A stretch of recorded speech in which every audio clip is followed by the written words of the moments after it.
I'm here to talk about success, right?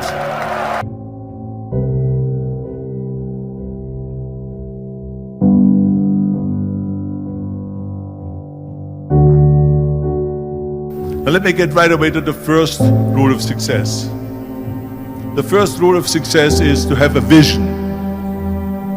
You see, if you don't have a vision of where you go, and if you don't have a goal where you go, you drift around and you never end up anywhere. It's like you can have the best ship in the world, you can have the best airplane in the world. If the pilot or the captain doesn't know where to go, it would just drift around. It would not end up anywhere, or most likely in the wrong place. So I was very fortunate that I stumbled onto my vision. I mean, as you know, I was born in 1947 in Austria after the Second World War. And I didn't really like Austria when I grew up. I couldn't wait to get out of there. I couldn't see myself becoming a farmer or a worker in a factory or anything like that. Even though my parents wanted me to stay there and have a normal life. My father wanted me to become a police officer like he was. My mother wanted me just to stay there and marry a girl and have a bunch of kids. But that was their vision, not mine. My vision was totally different. I felt that I was born for something special, for something unique, for something big. So I was searching. Then one day I went to school. I remember I was 11 years old, and they showed a documentary about America. And all of this stuff, and I said to myself, that's where I want to be. I don't want to be around here with these little farmhouses and these little buildings, and everything is old. I want to be in America. But now the question was just, how do you get to America? In those days, it was a very expensive trip. It's not like today. So again, I was very fortunate that one day after school, I walked by a store in Graz. And it was the only store that really sold kind of American stuff. So I went inside and I looked around and I looked at this stuff, and then I saw a magazine. I saw a bodybuilding magazine that had Reg Park on the cover. Reg Park was then a 3-time Mr. Universe. And I saw him on the big screen as Hercules. And on the cover it said, how Reg Park, Mr. Universe, became the Hercules star. So I looked at the cover and I said to myself, I got to get this magazine. So I bought the magazine, I took it home and I read it over and over from the front page to the back. It had everything in there, how he trained, how he was working out in Leeds, England, in a factory town, how he worked out every day for 3-4 hours and became the strongest man of Europe, and how he won Mr. Europe, Mr. Great Britain, and then eventually Mr. Universe, and how he won the second Mr. Universe and the third Mr. Universe, and how he was discovered to play the starring role in Hercules. I read that and I said to myself, wow, this is the blueprint for my life. This is exactly what I want to do. I want to become a bodybuilding champion just like Reg Park. I want to get into movies just like Reg Park. And I want to make millions of dollars and be rich and famous just like Reg Park. Do you know how great it felt that I knew where I was going? Imagine the majority of people don't know where they're going. I knew where I was going. So it was just a question of how do you do it? I was so relieved. Because when you have a goal, when you have a vision, everything becomes easy. So I knew where to go. So people always ask me, when they saw me in the gym in the pumping iron days, they said, why is it that you're working out so hard? 5 hours a day, 6 hours a day, and you have always a smile on your face. The others are working out just as hard as you do, and they look sour in the face. Why is that? And I told people all the time, I said, because to me, I'm shooting for a goal. In front of me is the Mr. Universe title. So every rep that I do gets me closer to accomplishing that goal, to make this goal, this vision turn into reality. With the age of 20, I went to London and I won the Mr. Universe contest as the youngest Mr. Universe ever. And it was because I had a goal. And this is no different than anything else, what I'm talking about. This is not just about bodybuilding. It was the same in acting. And the same thing is also in politics. I remember that in politics, I had a very clear vision that I will be the leader of California. This is as far as I could go because I was not born in America, so I could not run for president. So being the governor of the 5th largest state was for me really the ultimate title, the ultimate accomplishment in politics. So even though people came up to me and says, why don't you go and run for something smaller, you're never gonna make it.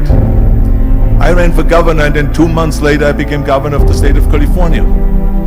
Again, because I had a very clear vision what I'm gonna do with California. So let me tell you something, visualizing your goal and going after it makes it fun. You got to have a purpose no matter what you do in life. You got to have a purpose. So that's rule number 1, have a vision.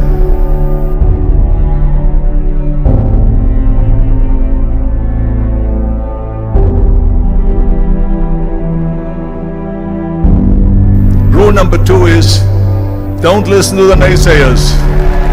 Everything I ever did, the thing that I heard out of people's mouth was, that's impossible. That can't be done. Or no. I remember when I wanted to be a bodybuilding champion, including my parents and everyone else around me, said this is impossible. That is exactly what I heard, and of course I proved to the people that it can be done. So whenever someone said to me, it can't be done, I heard, it can be done. When they said no, I heard yes. And when they said it's impossible, I heard it is possible. Because I am a strong believer. I'm a strong believer of what Nelson Mandela said, that everything is always impossible until someone does it. Well, I'm going to be the one that said to myself, I'm going to do it and I'm going to show it to them. Maybe it has never been done before. That's perfectly fine with me. But I'm going to do it. And I did not listen to the naysayers. The same was also when I went into not just in bodybuilding, they said no. When I wanted to come to America, when I wanted to go to America, they said it's impossible. There's no money that you have to fly even over there. You have no money when you go over there to live with. And what do you think, they're going to wait for you? They have plenty of big bodybuilders over there. It was all no, and it can't be done, it's impossible. And I remember then the same thing happened also when I went into the show business. I won 13 World Bodybuilding Championships altogether, and now I said to the agent, the Hollywood agent, I want to get into movies. He said, that's funny, Arnold. I asked a studio executive, I say, I want to get into movies. I want to be a leading man. He started laughing. So they all say it's impossible. I said, why is it impossible? He says, because look at how big you are. You weigh 250 pounds.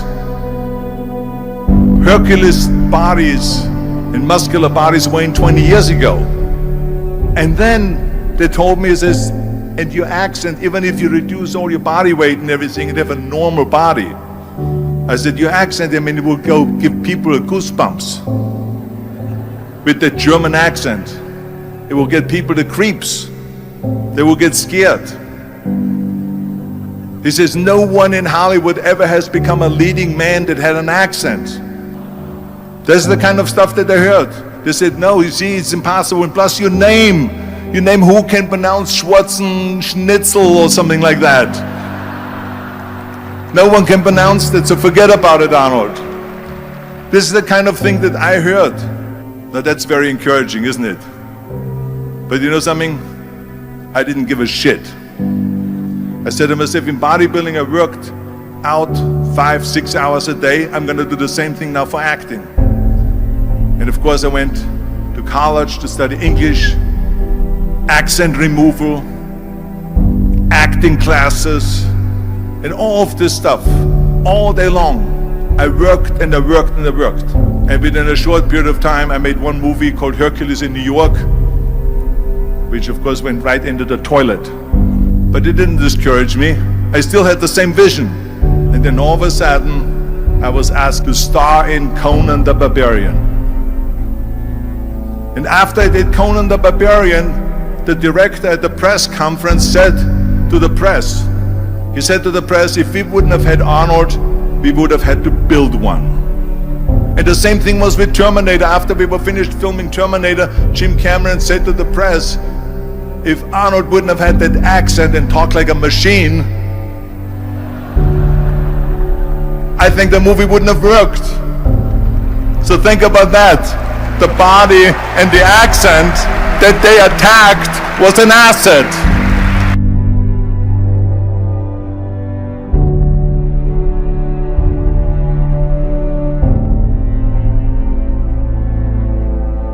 And the next thing, the third point that I'm going to make to you is work your ass off. There is no magic pill. There is no magic out there. You cannot get around. You have to work and work and work.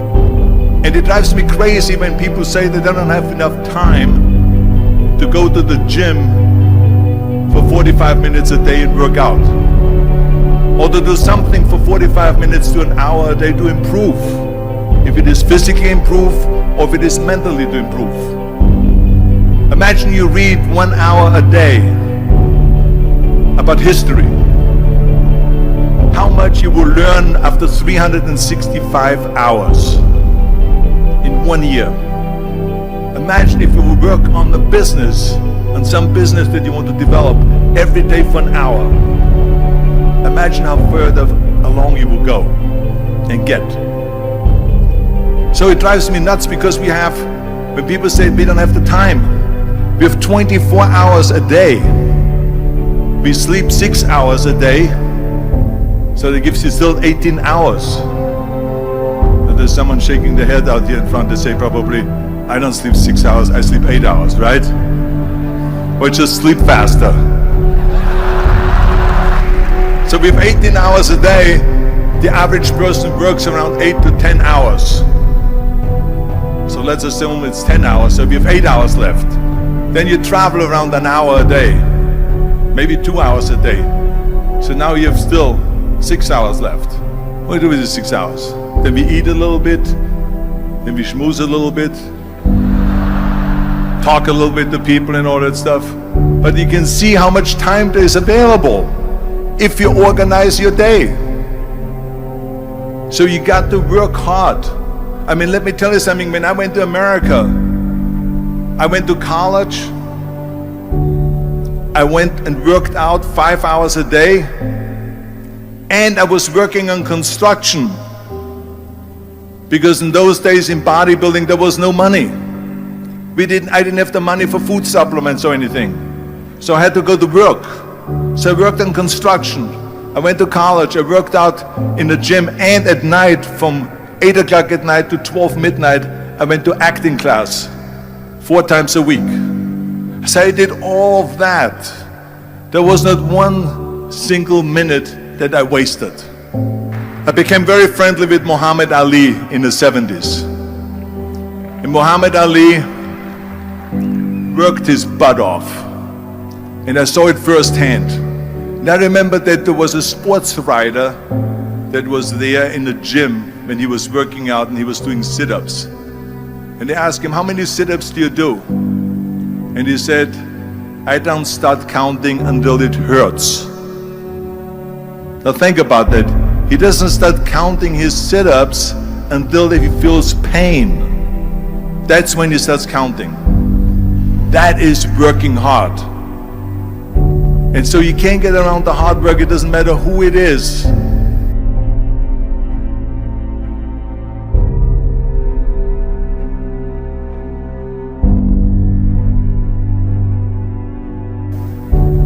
Well, I hate plan B. But when you start doubting yourself, that's very dangerous. Because now what you're basically saying is that if my plan doesn't work, I have a fallback plan, I have a plan B. And that means that you start thinking about plan B, and every thought that you put into plan B, you're taking away now that thought and that energy from plan A. And it's very important to understand that we function better if there is no safety net. I'm telling you, I've never ever had a plan B. I said I made a full commitment that I'm gonna go and be a bodybuilding champion. I made a full commitment that I'm gonna be in America. I made a full commitment that I'm gonna get in the show business and I'm going to be a leading man. No matter what it takes, I will do the work. I will do the work over and over and over until I get it. And the reason, one of the main reasons why people want to have a plan B is because they are worried about failing. What is if I fail, then I don't have anything else? Well, let me tell you something, don't be afraid of failing, because there's nothing wrong with failing. You have to fail in order to climb that ladder. There's no one that doesn't fail. Michael Jordan said in one of his interviews, when they said, "You are unbelievable, you're the greatest basketball player of all times." I mean, tell me about that. And he says, well, you're just mentioning the successes. But he says, for me to become the greatest basketball player, I missed 9,000 shots when I was playing basketball at the NBA games. Does it make him a failure? No.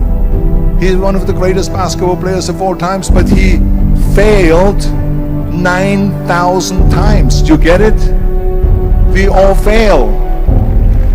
It's okay. What is not okay is that when you fail, you stay down. Whoever stays down is a loser. And winners will fail and get up. Fail and get up. Fail and get up. You always get up. That is a winner. That is a winner.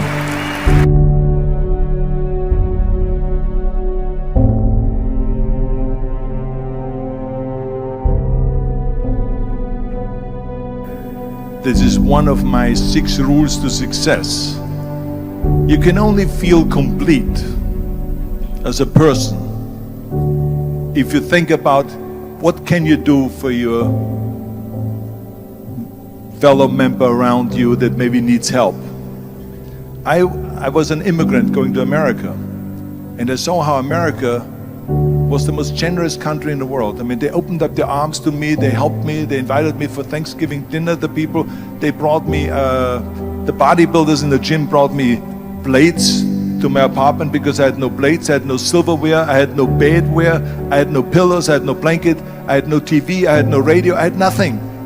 They brought it to my apartment. And I said to myself, as an immigrant that is being embraced with open arms, that I need to go and make sure that I give something back. And this is when I started feeling obligated, and I said to myself, so what can I do? I'm a bodybuilder, what can I do?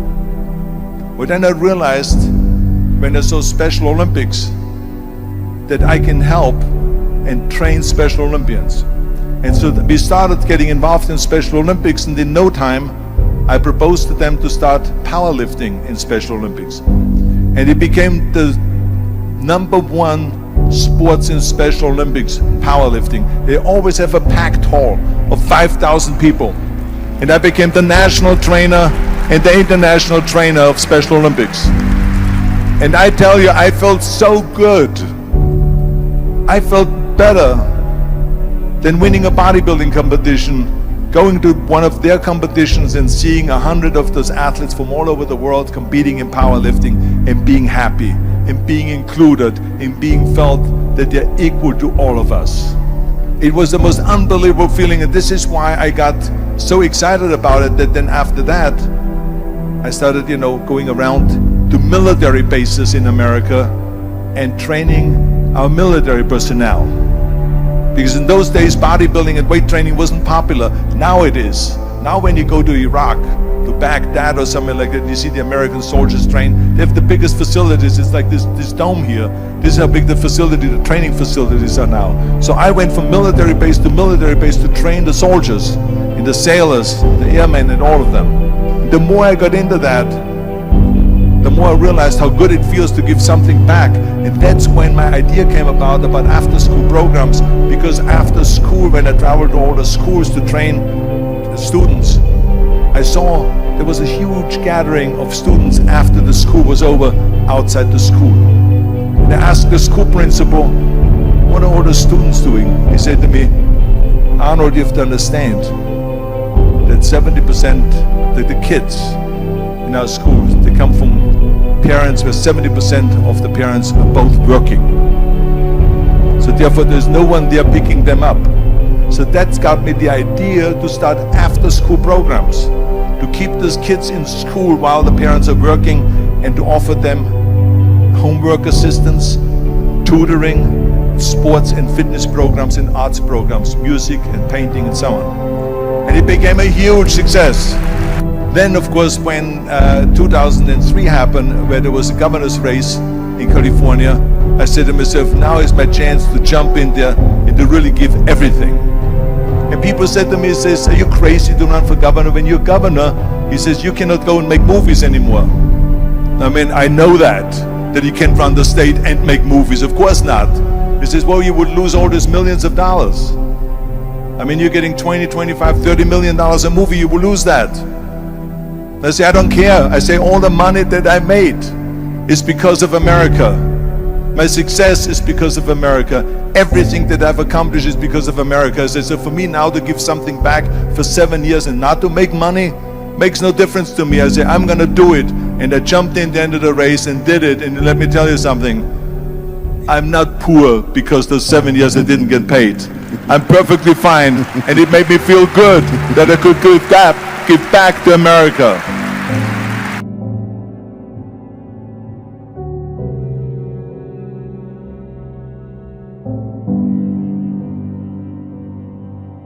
Well, I think that every day we are benefiting from someone helping us. That's why I said earlier, there's no such thing as a self-made man. I mean, when you think about it, you're born and you need your parents to raise you. You need your teachers to teach you. You need your coaches to do sports. And so when I think about back of the people that helped me, I remember that everything I did always needed help. Think about it when someone says, Arnold, you're the greatest self-made man. I said, you can call me anything you want, but don't ever call me self-made man. I said, because I did not get to that point by myself. I mean, think about just to be successful in the movies. The only one that makes you successful in the movie is the people that go to see the movie. So how can you say to you're a self-made man when you need millions and millions and millions of people all over the world to go and see your movies? So people, then the press looks at it and says, this guy is a big box office success. It's the people, it's you. Imagine if Jürgen and I both think that we're self-made people and this hall right now is empty. No one here. Do you think this will be a successful conference? No. Who makes it successful is not him and me. We are just one little molecule that is added to the equation. But you are the ones that make this conference a successful conference. So thank you all of you for being here today. You are the ones that is making it big.